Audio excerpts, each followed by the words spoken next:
안녕하세요, 풋볼 포레스트입니다. 손흥민 선수의 토트넘 하스퍼가 이번 시즌 프리미어리그에서 굉장히 들쑥날쑥한 경기력을 보이면서 기복이 굉장히 심한 시즌을 보내고 있고, 최근 프리미어리그에서 계속된 부진으로 인해 강등권 근처까지도 떨어지면서 그야말로 최악의 위기 상황에 몰려있는데, 놀랍게도 토트넘 하스퍼는 UEFA 유로파리그에서 우승을 차지하는 역대급 반전 드라마를 써내면서 챔피언스리그 진출권을 확보했고, 프리미어리그는 챔피언스리그 순위 경쟁이 마지막 날까지도 박터지는 전쟁이 벌어지면서 많은 다른 팀 팬들이 토트넘 하스퍼의 챔피언스리그 진출 성과를 부러워하고 있습니다. 토트넘 하스퍼는 이번 시즌 엔제 포스테코글루 감독 체제에서 마치 롤러코스터를 탄 것 같은 시즌을 보내고 있습니다. 토트넘 하스퍼는 이번 시즌 UEFA 유로파리그에서는 계속해서 승승장구하면서 너무나도 순조로운 시즌을 보냈다고 할 수가 있지만, 프리미어리그에서는 무려 리그 17위 자리까지 떨어져 있는 결코 만족하지 못할 성적을 거두고 있는데요.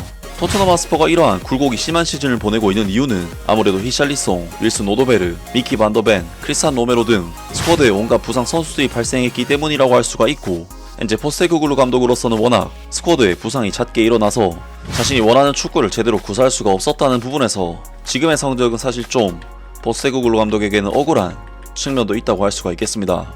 하지만 아무리 그래도 토트넘 하스퍼라는 팀의 전력상 17위라는 성적은 정말 역대 최악으로 손꼽힐 만한 말도 안 되는 부진이기 때문에 엔제 포스테코글루 감독은 이번 시즌 유로파리그에서 우승하지 못한다면 무조건 경질을 한다는 이야기가 계속해서 나오고 있었는데, 어쨌든 다행히 토트넘 하스퍼는 맨체스터 유나이티드와의 유로파리그 결승전에서 승리를 거두면서 유로파리그 우승을 차지하게 됐고, 손흥민 선수는 해리케인 선수의 뒤를 이어 마침내 길고 길었던 무관 탈출에 성공을 했습니다.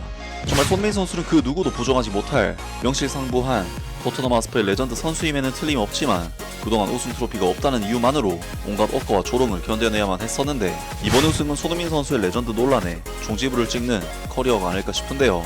토트넘 하스퍼의 이번 우승은 올해 무관을 깨트린 우승이라는 점에서도 의미가 컸지만, 리그 17위를 기록하고도 다음 시즌 UEFA 챔피언스리그 출전권을 따냈다는 부분에서 엄청난 대형 호재라고 할 수가 있었는데, 토크 스포츠에서는 현재 프리미어리그의 챔피언스리그 진출 경쟁이 정말 엄청난 상황이며, 이것을 토트넘 하스퍼가 유로파리그 우승으로 한 번에 뚫어냈다면서 소식을 전해왔습니다. 토트넘 하스퍼는 유럽대회 우승을 위해 프리미어리그를 희생했지만 유로파리그에서 우승을 하면서 그만한 가치가 있었다. 스퍼스는 빌바오의 산 마메스 스타디움에서 열린 결승전에서 맨체스터 유나이티드를 1대0으로 이기고 내년 챔피언스리그 진출을 확정지었다. 브래넌 존슨이 이 경기에서 유일한 골을 넣었다. 엔제 포스테코글루 감독의 팀이 얻게 될 보상은 엄청나다. 그들은 우승 트로피뿐만 아니라 UEFA 챔피언스리그 출전 자격을 통해 막대한 수익까지 얻게 되었다. 프리미어리그 시즌은 분명히 실망스러웠지만 유럽 대회에서의 트로피와 UEFA 주간 최상위 대회 참가권이라는 성과를 거뒀다. 반면 챔피언스리그 진출권을 놓고 벌이는 경쟁은 현재 매우 치열한 상황이며 3위와 7위 간의 승점 차이는 단 3점에 불과하다. 하지만 유로파리그 우승 트로피가 북런던으로 향하면서 잉글랜드 축구의 챔피언스리그 5번째 티켓은 어떤 의미를 가지게 될까? 프리미어리그에서는 몇 팀까지 UEFA 챔피언스리그에 나갈 수 있나?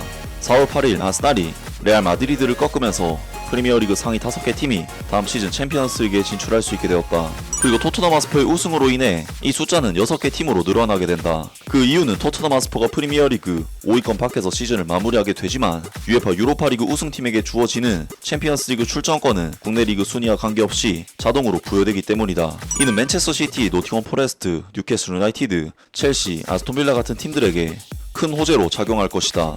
이번 시즌 UEFA 대회 전반에서 프리미어리그 팀들이 좋은 성적을 거둔 덕분에 잉글랜드는 UEFA 리그 협회 클럽 개수 순위에서 상위 2위권을 확정지었으며, 이로 인해 챔피언스리그 추가 출전권을 획득한 두 국가 중 하나가 되었다. 또한 일요일 아스날이 뉴캐슬 유나이티드를 1대0으로 꺾으며 리버풀과 함께 다음 시즌 챔피언스리그 진출을 확정지었다. 한편 뉴캐슬 유나이티드는 리버풀을 꺾고 카라바오컵을 우승함으로써 2025-26 시즌 UEFA 컨퍼런스 리그 출전권을 최소한 확보했다. 만약 뉴캐슬 유나이티드가 리그 성적을 통해 UEFA 챔피언스 리그나 UEFA 유로파 리그에 진출하게 된다면 이들이 보유한 UEFA 컨퍼런스 리그 출전권은 유럽 대회에 진출하지 못한 프리미어리그 팀 중 가장 높은 순위의 팀에게 양도된다. 또한 FA컵에서 크리스탈 팰리스가 우승을 하면서 잉글랜드에 할당된 2장의 유로파리그 출전권 중 하나를 크리스탈 팰리스가 차지하게 되었다. 라면서 토트넘 하스퍼가 현재 치열한 경쟁이 펼쳐지는 챔피언스리그 진출 경쟁을 유로파리그 우승 한 번으로 뚫었다는 소식이 전해졌습니다. 프리미어리그는 현재 3위 맨체스터 시티가 승점 68점, 7위 노팅엄 포레스트가 승점 65점으로 3위부터 7위 팀까지 박터지는 순위 경쟁을 하고 있는 상황인데, 유로파리그 우승을 달성한 토트넘 하스퍼 입장에서는 이러한 빡센 경쟁을 안 해도 되는 편안함 속에 시즌을 마칠 수 있게 되었는데요. 그리고 그러한 부분에서 블리처 리포터에서는 토트넘 하스퍼 뒷문으로 챔피언스리그 들어갔다는 글을 작성하면서 현재 맨체스터 시티, 뉴캐슬 유나이티드, 첼시, 아스톤 빌라, 노팅엄 포레스트가 뒤엉켜 들어가는 챔피언스리그의 문을 토트넘 핫스퍼가 유로파리그 우승으로 벽을 깨고 들어가는 그림을 게시를 했는데, 프리미어리그는 챔피언스리그 순위 경쟁이 마지막 날까지도 박터지는 전쟁이 벌어지면서 많은 다른 팀 팬들이 토트넘 핫스퍼의 챔피언스리그 진출 성과를 부러워하고 있습니다. 토트넘 핫스퍼가 챔피언십으로 강등되었다면 챔피언스리그에서 챔피언십 팀이 되었을 텐데, 토트넘 핫스퍼의 승리는 당연한 결과였다. 맨체스터 유나이티드가 우승해서 전 세계에 소음 공해를 일으키는 것보단 훨씬 낫지.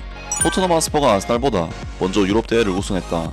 스퍼스와 숫자 17의 러브 스토리네, N17 지역, 리그 17위, 마지막 트로피 획득 후 17년, 리그 우승과 FA컵 우승 사이도 17년. 이제 남은 팀은 딱 두 팀뿐이라는 뜻이네. 리버풀, 아스날, 토트넘 핫스퍼 확정. 맨체스터 시티랑 뉴캐슬이 마지막 두 팀이 될 것 같다. 그건 뒷문 입장이 아니야. 시즌 시작 전부터 모두가 알고 있던 트로피를 우승한 데 대한 보상이야. 어쩌면 리그 5위 안에 드는 것보다 더 어려운 성과일 수도 있지. 뒷문 입장이 아니야. 아탈란타가 유로파리그 결승전에서 우승해서 챔피언스리그에 진출한 것처럼 스퍼스도 그렇게 자격을 얻은 거야. 그러니까 스퍼스는 확실히 챔피언스리그 진출 자격을 스스로 증명한 거야. 그들은 트로피를 들어 올렸고 지난 11년 동안의 규정에 따라 당연히 자격을 얻은 거야. 이건 프리미어리그야. 경쟁이 정말 치열하지. 그런 면에서 보면 토트넘 핫스퍼는 다음 시즌 준비가 잘 된 거야. 뒷문으로 들어갔다라니 유로파리그 우승은 리그 2위나 3위를 하는 것보다 훨씬 더 인상적인 성과야. 뒷문은 다른 프리미어리그 팀이 유럽 대회에서 좋은 성적을 거두고 보장된 자리를 하나 더 훔쳐와서 5위를 차지한 뒤에 챔피언스리그에 진출하는 것이다. 유로파리그 우승은 결코 쉬운 일이 아니며 앞으로도 쉬운 일이 아닐 것이다. 등등 많은 프리미어리그 팬들이 토트넘 핫스퍼의 성과를 인정하면서 결코 뒷문을 열고 들어온 것이 아닌 정식으로 UEFA 챔피언스리그 출전권을 따낸 팀이라고 인정하는 반응들을 보였습니다. 지금의 토트넘 핫스퍼의 팀 분위기는 리그 17위라는 좋지 못한 성적을 거둔 상황임에도 불구하고 역대 최고라고 할 수 있고, 손흥민 선수 또한 트로피 획득에 대해 크게 기뻐하면서 행복해하고 있는데, 손흥민 선수 입장에서는 선수로서 다시금 UEFA 챔피언스리그에 도전을 하게 된다는 것에도 큰 기대를 하고 있지 않을까 싶은데요. 하지만 토트넘 핫스퍼의 현재 팀 스쿼드로는 냉정하게 이야기해서 프리미어리그와 챔피언스리그를 병행할 수준의 전력은 아니라는 생각이 들고, 챔피언스리그 메리트를 가지고 이적 시장에서 적극적으로 선수 영입에 나서야 할 것으로 보입니다. 이제 손흥민 선수와 토트넘 핫스퍼는 다음 시즌에는 UEFA 챔피언스리그에 나서게 되는데, 과연 손흥민 선수가 챔피언스리그에서는 어떤 모습을 보여줄지 기대를 해보겠습니다. 아무튼 오늘 영상은 여기까지고요. 영상 재밌게 보셨다면 구독과 좋아요 그리고 댓글 부탁드립니다. 감사합니다.